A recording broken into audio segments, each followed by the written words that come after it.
안녕하십니까. 강원뉴스입니다. 강원을 비롯한 제주, 세종, 전북특별자치시도가 오늘 제주도에서 회의를 열고 협력 방안을 논의했습니다. 4개 시도장과 지사는 내년 1월부터 특별자치시도 행정협의회가 법정기구로 공식 출범해 특별자치시도의 위상이 높아질 것으로 기대하고 있습니다. 또 포럼을 열고 해외 지방자치 분권 성공 사례 분석, 한국의 지방자치 현주소와 방향 설정, 지방시대 성과와 과제에 대해 논의도 펼쳤습니다. 김진태 지사는 4개 시도 인구가 430만 명으로 전국의 8.4%를 차지하고 지역구 국회의원만 23명이라며 긴밀한 협력을 강조했습니다. 강원도와 제주, 전북 등 특별자치도 3곳이 환경영향평가 자치권 강화를 위한 협력에 나섰습니다. 강원과 전북, 제주자치도는 환경영향평가 추진협약을 체결하고 지속가능한 지역발전과 환경보호를 위한 공동대응에 나설 것을 약속했습니다.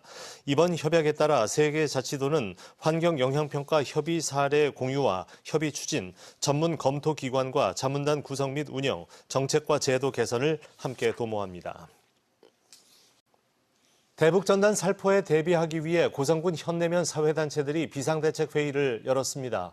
고성 지역에서 납북자 가족 모임과 자유북한운동연합의 전단 살포가 진행될 수 있는 만큼 현내면 번영회와 이장단 협의회, 주민자치회 등 사회단체는 피해 방지를 위한 행동방안 마련과 비상연락체계를 구축했습니다. 앞서 납북자 가족 모임과 자유북한운동연합은 고성경찰서와 속초해경에 대북전단 살포 계획을 전하고 다음 달 18일까지 유효한 집회 신고를 마쳤습니다. 강원도 내 자영업자 폐업률이 늘면서 자영업자 비중이 크게 감소하고 있습니다. 한국은행 강원본부에 따르면 자영업자 폐업률은 2022년 9.2%에서 지난해 9.8%로 0.6%포인트 올랐고 자영업자 비중은 2019년 25.6%에서 올해는 22.8%로 급격히 줄었습니다. 이는 코로나19 이후 지원책 만료, 고금리, 고물가 누적으로 인한 내수 부진의 영향 때문으로 분석됩니다.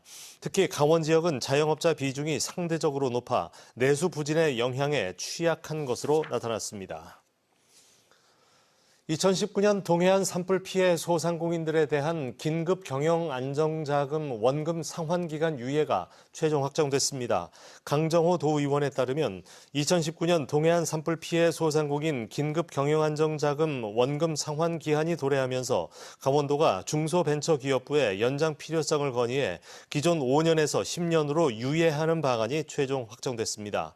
2019년 동해안 산불 피해를 입은 고성, 속초, 강릉, 동해 소상공인 207명에게 314억 원의 중기부 긴급 경영 안정 자금과 강원도에 2억 원 이자 지원이 실시됐습니다.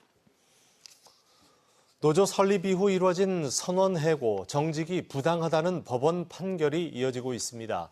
서울고등법원 제7행정부는 최근 사측인 시스포빌 정도산업이 중앙노동위원회를 상대로 제기한 부당해고 등 구제 재심판정 취소 소송 항소심에서 원심과 같이 기각한다고 판결했습니다. 시스포빌 정도산업은 강릉 묵호에서 울릉도 독도를 오가는 여객선사로 2021년 5월 선원들이 노조를 만들자 5명을 해고하고 2명을 정직 처분했습니다. 이에 노조원들이 구제 신청을 했고 동해선원노동위원회와 중앙노동위원회에서 잇따라 노조원들의 손을 들어줬으며 서울행정법원, 서울고등법원도 같은 판결을 내렸습니다.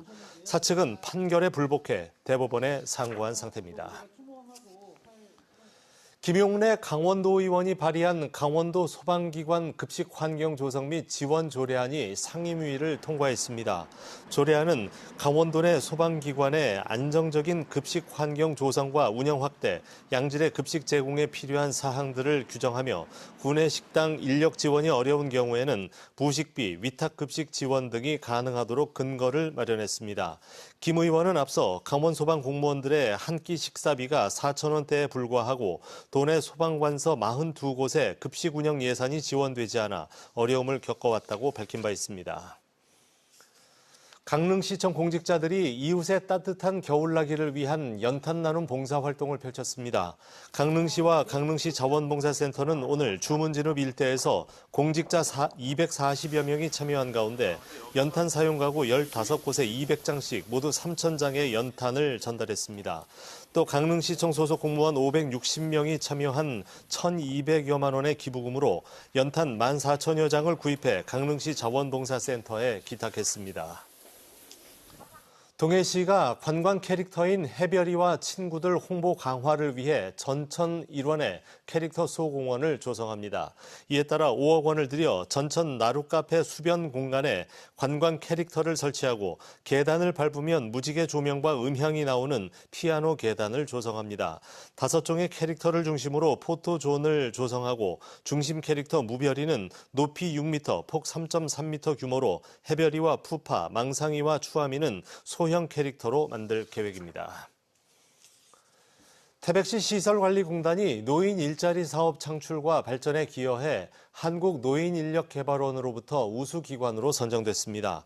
태백시 시설관리공단은 현재 폐광 지역에 활기차고 밝은 은빛 내일이라는 구호 아래 신노년 기술자를 활용한 주거 취약계층 소규모 수리 수선 지원 사업인 우리 동네 마술사 사업을 벌이고 있습니다. 한편 태백시 시설관리공단은 지난 8월 한국노인인력개발원과 함께 민간 노인 일자리 확대와 폐광 지역 사회 서비스 확충을 위한 선도 모델 사업 업무 협약도 맺었습니다. 뉴스를 마칩니다. 고맙습니다.